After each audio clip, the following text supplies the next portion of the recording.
Mardi 6 juin, Courlon-Tarsule. Ce matin, je quitte seul ce petit coin charmant. Daniel me rejoindra en milieu de parcours. Après un dernier regard sur le village de Courlon et son château, et après un léger cafouillage dans la lecture des pancartes, je suis toujours sur le GR7, le chemin de grande randonnée numéro 7. Je m'enfonce dans la forêt humide et moussue qui me protège momentanément des premières gouttes de pluie pour déboucher rapidement au grand vent dans les champs et les prairies. Un spectacle magnifique m'y attend. Un chevreuil, un jeune mâle bien bâti au pelage roux vif que je peux approcher de très près car je suis sous son vent. Pas de queue pour ce cervidé dont on dit qu'il est anour. Ses bois sont courts et caducs, c'est-à-dire qu'ils tombent chaque année.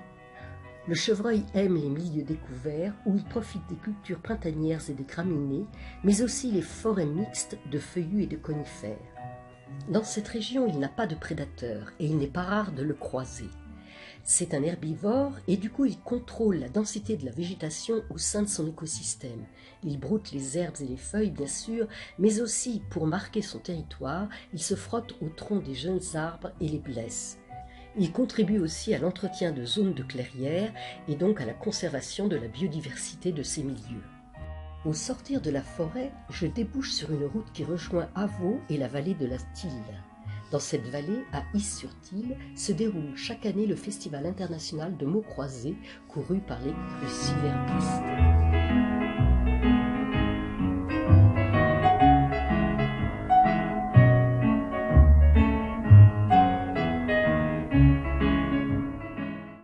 Voici donc Avaux où je rejoins Daniel qui va m'accompagner sur quelques kilomètres.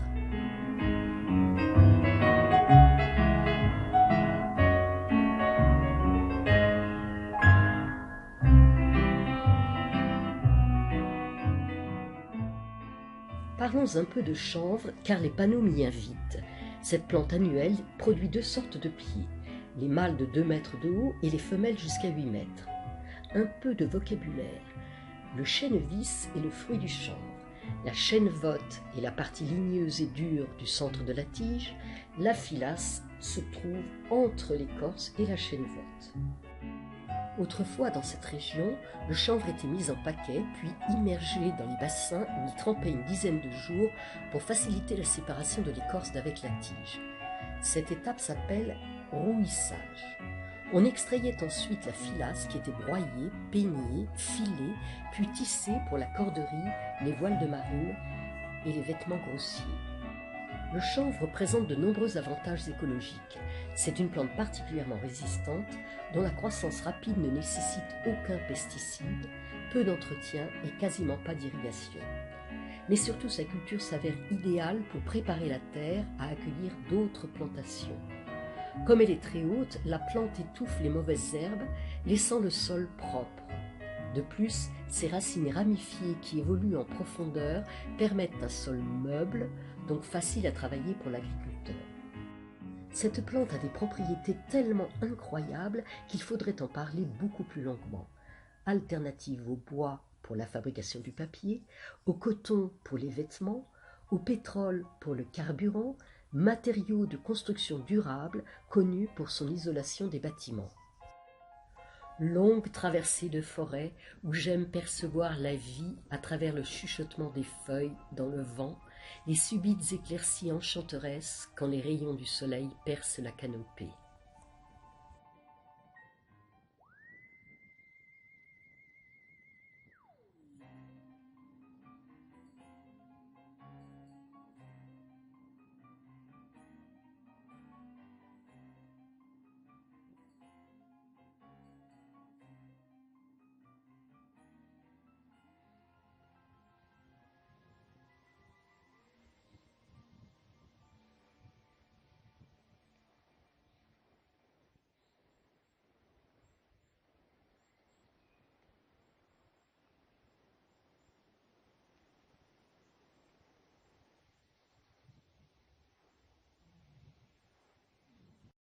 J'aime aussi intensément les sorties de forêt lorsque s'étalent soudainement les étendues de céréales, ici un champ de seigle aux bordures mangées par les bugles violets.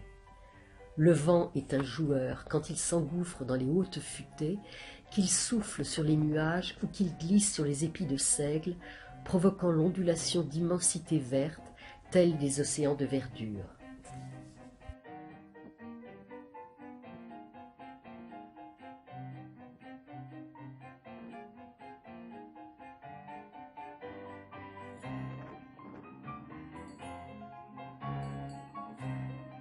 Je suis en vue du village de Poiseul-les-Saules, où les habitants, absents pour l'heure, n'ont pas manqué d'humour quand ils ont baptisé la Grande Rue, tout aussi déserte que l'impasse du Petit Cul-de-Sac. Daniel m'y attend, qui a garé le petit bus à côté de l'église et du four à pain, qui sert maintenant d'abri pour le cheminot. Après un casse-croûte bienvenu, avalé au chaud dans le California, nous repartons tous les deux à travers la campagne, longeant ce champ d'orge, qualifié parfois d'herbe à chat, dont les épis aux longues barbes s'inclinent doucement au vent. Cette plante, rustique elle aussi, sert essentiellement à l'alimentation animale et à la production de malt qui donne la bière ou le whisky quand on le fermente. Au pied des haies, les folâtres graminées bordent le chemin, mêlant leur pâleur aux riches nuances de vert, rehaussant paradoxalement, comme ici, la blondeur des prés. Petit coléoptère vert aux taches dorées, quel est donc ton nom ? Pour rejoindre Tarsul, le but de cette journée, je dois dévaler quelques combes dans la forêt domaniale de la Bonnière, puis poursuivre sur un vaste plateau par de larges pistes herbeuses rectilignes où je surprends au loin un deuxième chevreuil qui, à peine entrevu, disparaît de ma vue en rapide bond craintif. Je prends le temps d'observer les balais des libellules.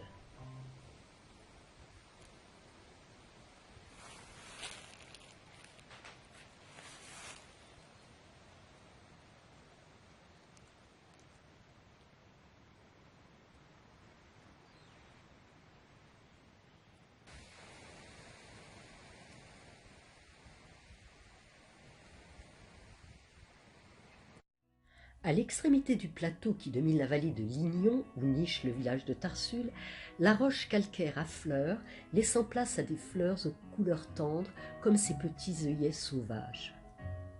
Je suis sur le site Natura 2000, intitulé « Milieux forestiers, pelouses et marais des massifs de Maulois, la Bonnière et la Margelle », où les forestiers laissent s'installer des îlots de sénescence dont l'objectif est de permettre à un ou plusieurs arbres d'assurer un cycle de vie complet de la graine à sa décomposition complète au sol. Le principe est de sélectionner un espace riche en arbres vétérans ou vieillissants et d'y exclure toute exploitation forestière pendant au moins 30 ans, afin de favoriser le retour de la biodiversité. C'est que ces arbres abritent toute une vie primordiale. Les chouettes et les pics nichent dans les cavités d'arbres sénescents. Plus de 2000 espèces d'insectes vivent sous les écorces décollées ou dans des fissures. Des mammifères comme les chauves-souris, en plus de se loger, se nourrissent de ces insectes. Les cavités au pied des arbres et le bois mort à terre abritent des amphibiens tels que la salamandre, des reptiles comme l'orvet, de petits mammifères comme les martres et les mulots. Beaucoup d'espèces végétales, comme les champignons, les mousses, les lichens, ne se développent que sur du bois âgé ou mort. Voici Lignon, affluent de la Tille, dont les eaux finiront dans la Saône puis dans le Rhône. Et voici les ruelles de Tarsul.